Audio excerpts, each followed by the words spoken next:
ಹಾಸನ ನಗರದ ಹೃದಯ ಭಾಗದ ಗೆನ್ನಾರ್ ವೃತ್ತದಿಂದ ಚನ್ನಪಟ್ಟಣಕ್ಕೆ ಸಂಪರ್ಕ ಕಲ್ಪಿಸುವ ಪ್ರತಿಷ್ಠಿತ ಹಾಸನದ ಬಹು ನಿರೀಕ್ಷಿತ ನಾವು ಬುದ್ಧಿ ಬಂದಾಗಿಂದಲೂ ಕೂಡ ನೋಡ್ತಾನೆ ಇದ್ದೀವಿ. ಇವತ್ತವರೆಗೂ ಕೂಡ ಕಾಮಗಾರಿ ಸ್ಟಾರ್ಟ್ ಆಗಿ ಅದೆಷ್ಟು ದಶಕಗಳು ಹಾಕೋಯ್ತೋ ಇನ್ನು ಆಮೆಗತಿಯಲ್ಲಿ ಕಾಮಗಾರಿ ಸಾಗ್ತಾನೆ ಇದೆ. ಫ್ಲೈಓವರ್ ಮುಗಿತಾ ಇಲ್ಲ.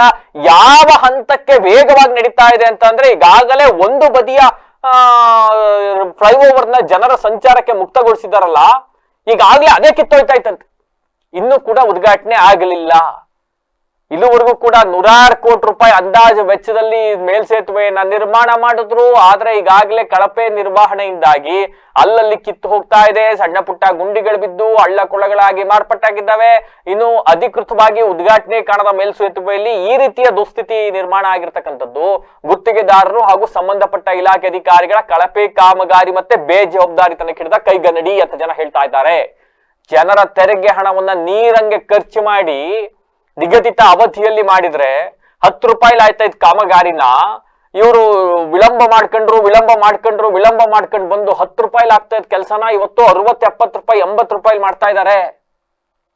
ಟೆಂಡರ್ ಆಗಿದ್ದು ಎಷ್ಟಕ್ಕೆ? ರೀಟೆಂಡರ್ ಎಷ್ಟಾಯ್ತು? ಯಾರ್ ಹೊಣೆ ಇದಕ್ಕೆ? ಯಾರ್ ದುಡ್ಡದು? ಯಾರ್ ಮನೆ ಜೋಮಿಂದ ತಗೊಬಂದ್ ಕೊಟ್ರು? ನಮ್ ತೆರಿಗೆ ದುಡ್ಡು. ರಾಜ್ಯ ಸರ್ಕಾರ ಕೇಂದ್ರ ಸರ್ಕಾರ 50-50 ಅನುಪಾತದಲ್ಲಿ 55% ಅನುಪಾತ ಹಾಕೊಂಡು ಕೆಲಸ ಮಾಡ್ತಾ ಇದೆ. 50% ಕೆಲಸ ಆಗಿದೆ. ಇನ್ನ 50% ಕೆಲಸ ಆಗಕ್ಕೆ ದುಡ್ಡಿಲ್ಲ. ದುಡ್ಡು ರಿಲೀಸ್ ಮಾಡ್ತಾ ಇಲ್ಲ. ದಿನಕ್ಕೆ 4 ಜನ ಬರ್ತಾರೆ, ನಾನು ಕೆಲಸ ಮಾಡ್ತಾ ಇದ್ದೀನಿ, ಕೆಲಸ ನಿಂತಿಲ್ಲ ಅಂತ ತೋರ್ಸಕ್ಕಲ್ಲಿ ಕೆಲಸ ಮಾಡ್ತಾವ್ರೆ. ಫ್ಲೈಓವರ್ ಮುಗಿಸ್ಬೇಕು ಅಂತ ಕೆಲಸ ಮಾಡಿ ಇಷ್ಟೊತ್ತಿಗೆ ಮುಗ್ದೋಗ್ಬಿಟ್ಟಿರೋದು. ಆದ್ರೆ ಇವ್ರು ನಾವು ಇಲ್ಲಿ ಕೆಲಸ ಮಾಡ್ತಾ ಇದ್ದೀವಿ, ನಾಳೆ ಅಲ್ಲಿ ಯಾರು ಕೆಲಸ ಮಾಡಿದ್ರೆ ನಾವು ಕ್ಯಾಮ್ರಾ ಇಟ್ಕೊಂಡು ತೋರಿಸ್ಬಿಡ್ತೀವಲ್ಲ ನಿಂತೋಯ್ತು ಕಾಮಗಾರಿ ಅಂತ. ಅದಕ್ಕೆ 4 ಜನ ನಿಂತ್ಕೊಂಡು ಅಲ್ಲಿ ನಾವು ಕೆಲಸ ಮಾಡ್ತಾ ಇದ್ದೀವಿ ಅನ್ನೋ ತರ ಕೆಲಸ ಮಾಡ್ತಾ ಇದ್ದಾರೆ.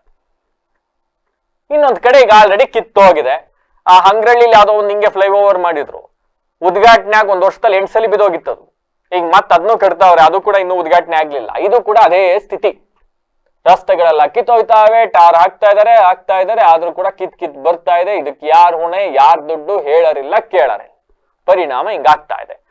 ಈ ಕೂಡಲೇ ಎಚ್ಚೆತ್ತುಕೊಂಡ ಜಿಲ್ಲಾಡಳಿತ ಹಾಗೂ ಸಂಬಂಧಪಟ್ಟ ಅಧಿಕಾರಿಗಳು, ಜನಪ್ರತಿನಿಧಿಗಳು ಇಲ್ಲಿಗೆ ಬರಬೇಕು, ತಪಾಸಣೆ ನಡೆಸಬೇಕು, ಲೋಪದೋಷಗಳು ಏನಿದ್ದಾವೆ ಸರಿಪಡಿಸಬೇಕು ಅಂತ ಜನ ಒತ್ತಾಯಿಸಿದ್ದಾರೆ. ಇಲ್ಲ ಅಂದ್ರೆ ಉಗ್ರ ಹೋರಾಟ ಮಾಡ್ತೀವಿ ಅಂತಕ್ಕಂಥ ಎಚ್ಚರಿಕೆಯನ್ನು ಆಗ್ರಹಿಸಿದ್ದಾರೆ. ಆಯ್ತು ಬಂಧುಗಳೇ, ಏನು ಹಾಸನ ನಗರದ ಹೃದಯ ಭಾಗದಲ್ಲಿರ್ತಕ್ಕಂತಹ NR ಸರ್ಕಲ್ನಲ್ಲಿ ಸಂಪರ್ಕಿಸಿದಂತಹ ಕೋರ್ಟು ಸಂಪರ್ಕಿಸಿದಂಥ ರಸ್ತೆ ಏನಿದೆ ಫ್ಲೈಓವರು, ಈ ಫ್ಲೈಓವರು ಹಾಸನ ಜಿಲ್ಲೆಯ ಬಹುದಿನಗಳ ಕನಸು ಆಗಿತ್ತು. ಈ ಒಂದು ಸಾರ್ವಜನಿಕರ ಅನುಕೂಲಕ್ಕೆ ಅಂತ ಹೇಳಿ ಒಂದು ವೇನಲ್ಲಿ ರಸ್ತೆಯನ್ನು ಮಾಡಿ ಮತ್ತೊಂದು ರಸ್ತೆಯನ್ನು ಕಾಮಗಾರಿಯನ್ನು ಪ್ರಾರಂಭ ಮಾಡಿದರು. ಈಗಾಗಲೇ ಓಪನ್ ಆಗೋಕ್ಕೆ ಮುಂಚೆ ನಾವೆಲ್ಲರೂ ಗಮನಿಸ್ಬೋದು, ಪ್ರತಿನಿತ್ಯ 100 ಕಿರಿಕಿರಿಗಳನ್ನ ಅನುಭವಿಸ್ತಿದ್ದೀವಿ, ಅನಾಹುತಗಳನ್ನ ಅನುಭವಿಸ್ತಿದ್ದೀವಿ. 100 ಗುಂಡಿಗಳು ಬಿದ್ದಿದೆ, ಅವ್ಯವಸ್ಥೆ ಆಗಿದೆ. ಇಷ್ಟೆಲ್ಲರ ನಡುವೆ ಪಕ್ಕದಲ್ಲಿರ್ತಕ್ಕಂಥ ಮತ್ತೊಂದು ಫ್ಲೈಓವರ್ ರಸ್ತೆನ ರೆಡಿ ಮಾಡ್ತಿದ್ದಾರೆ.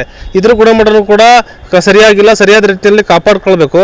ಜೊತೆಗೆ ಇಲ್ಲಿರ್ತಕ್ಕಂತಹ ನಮ್ಮ ಸ್ಥಳೀಯ ಜನಪ್ರತಿನಿಧಿಗಳಾಗಿರ್ತಕ್ಕಂತಹ MLA ಅವರು ಸ್ವರೂಪ್ ಅವರಾಗಿರ್ಬೋದು ಅಥವಾ MP ಅವರಾಗಿರುವಂತಹ ಶ್ರೇಯಸ್ ಆಗಿರ್ಬೋದು, ಈ ಕಡೆ ಗಮನ ಕೊಡಬೇಕು.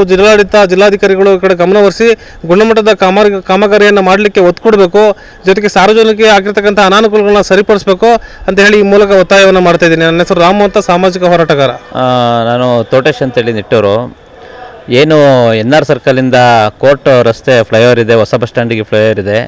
ಅದು ಮೊದಲೇ ಜನಗಳಿಗೆ ಓಡಾಡಲಿಕ್ಕೆ ಅನುಕೂಲ ಆಗಲಿ ಅಂತೇಳಿ ಒಂದು ಕಡೆ ಮಾಡಿ ಒನ್ ವೇಯಲ್ಲಿ ಓಡಾಡೋಂಗೆ ವ್ಯವಸ್ಥೆ ಮಾಡಿದರು, 2 ವೇ ಥರ. ಅದು ಕೂಡ ಗುಂಡಿ ಬಿದ್ದಿದೆ. ಜೊತೆಗೆ ಇನ್ನೊಂದು ಬದಿದು ರಸ್ತೆ ಇನ್ನೂ ಕಾಮಗಾರಿ ನಡೀತಾ ಇದೆ. ಹಂಗಾಗಿ ಅದು ಇನ್ನೂ ಪೂರ್ಣ ಆಗಿಲ್ಲ. ಇಲ್ಲಿ ವೆಹಿಕಲ್ಗಳು ಜಾಸ್ತಿ ಆಗ್ತಾ ಇದ್ದಾವೆ. ಹಂಗಾಗಿ ಗುಂಡಿ ಬಿದ್ದಿರೋದನ್ನು ಈ ಕೂಡಲೇ ಅಧಿಕಾರಿಗಳು ಸೂಕ್ತ ರೀತಿ ಕಾನೂನು ರೀತಿ ಕ್ರಮ ತಗೊಂಡು ಆ ಗುಂಡಿಗಳು ಮುಚ್ಚಿ ಸಾರ್ವಜನಿಕರಿಗೆ ಅನುಕೂಲ ಆಗೋಂಗೆ ಓಡಾಡಲಿಕ್ಕೆ ಅವಕಾಶ ಮಾಡಿಕೊಡ್ಬೇಕು ಅಂತೇಳಿ ಎಲ್ಲರನ್ನೂ ಕೇಳ್ಕೊಳ್ತೀನಿ.